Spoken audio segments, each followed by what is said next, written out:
Halo Sobat Kompas TV, saatnya update 3 berita terpopuler pada hari ini, Sabtu 16 Agustus 2025. Presiden Amerika Serikat Donald Trump dan Presiden Rusia Vladimir Putin bertemu di Pangkalan Udara Elmendorf, Alaska. Usai berjabat tangan, Trump dan Putin juga terlihat berada dalam satu mobil. Diketahui keduanya membahas terkait perang Rusia-Ukraina. Putin mengatakan bahwa dirinya dan Trump telah mencapai sebuah kesepahaman mengenai Ukraina. Putin juga mengungkapkan kata pertamanya saat bertemu Presiden Amerika Serikat Donald Trump. Mr. President, ladies and gentlemen, our negotiations have been held in a constructive atmosphere of mutual respect. We have very thorough negotiations that were quite useful. I would like to thank once again my American counterpart for the proposal to travel out here to Alaska. It only makes sense that we've met here because our countries, though separated by the oceans, are close neighbors. So when we've met, when I came out of the plane and I've said, "Good afternoon, dear neighbor. Very good to see you, in good health, and to see you alive." I think that is very neighborly. And I think that's some kind words that we can say to each other. We're separated by the Strait of Bering, though there are 2 islands only between the Russian island and the US island. They're only 4 kilometers apart. We're close neighbors, and it's a fact. It's also important that Alaska has to do with our common heritage, common history between Russia and the U.S., and many positive events have to do with that territory. Still, there is tremendous cultural heritage back from the Russian America. For example, Orthodox churches and a lot of more than 700 geographical names of Russian origin. Menteri Sekretaris Negara Prasetyo Hadi mengukuhkan Paskibraka Nasional 2025 di Istana Negara.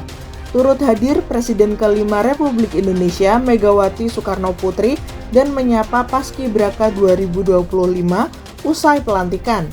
Sebagai Ketua Dewan Pembina Badan Pembinaan Ideologi Pancasila atau BPIP, Megawati Soekarno Putri sempat bercerita pengalamannya mendidik anggota Paskibraka.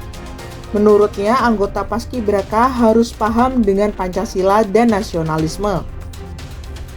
Oh ya, memang karena saya menjadi pengawasnya dari dulu, karena saya pernah juga ikut Paskibraka tahun 63. Jadi saya tahu cara dididiknya dan lain sebagainya. Supaya anak-anak bangsa ini memang tahu yang namanya Pancasila, yang namanya kebangsaan, yang namanya nasionalisme. Dan dengan seperti itu nantinya mereka akan menjadi yang namanya Purna Paskibraka, akan di testing lagi karena setelah itu akan masuk yang saya telah dibuat, yaitu tempat namanya Duta Pancasila. Karena banyak sekali sekarang orang yang tidak mengetahui sejarah yang namanya Republik Indonesia, yang anak-anak muda apalagi. Nah, kalian juga saya kira kalau saya nanya belum tentu tahu loh. Makasih ya. Kapolri Jenderal Listio Sigit Prabowo resmi melantik Komjen Dedi Prasetyo sebagai Wakapolri. Pelantikan Komjen Dedi Prasetyo digelar di Gedung Rupatama Mabes Polri, Jakarta pada Sabtu siang tadi. Komjen Dedi Prasetyo dilantik sebagai Wakapolri menggantikan Komjen Purnawirawan Ahmad Doviri yang pensiun pada akhir Juni lalu. Bersamaan dengan pelantikan sebagai Wakapolri, Komjen Dedi juga menyerahkan kembali jabatan yang dulu diemban sebagai Inspektur Pengawasan Umum Polri. Ya, tentunya Pak Wakapolri sudah dilantik oleh Bapak Kapolri, dan sekaligus juga pada saat dilantiknya beliau menyatakan kesiapan untuk all out mendukung Bapak Kapolri dalam melaksanakan tugas-tugas, terutama menindaklanjuti arahan Bapak Presiden dalam program Cita untuk segera bisa kita realisasikan di masyarakat dengan semaksimal mungkin.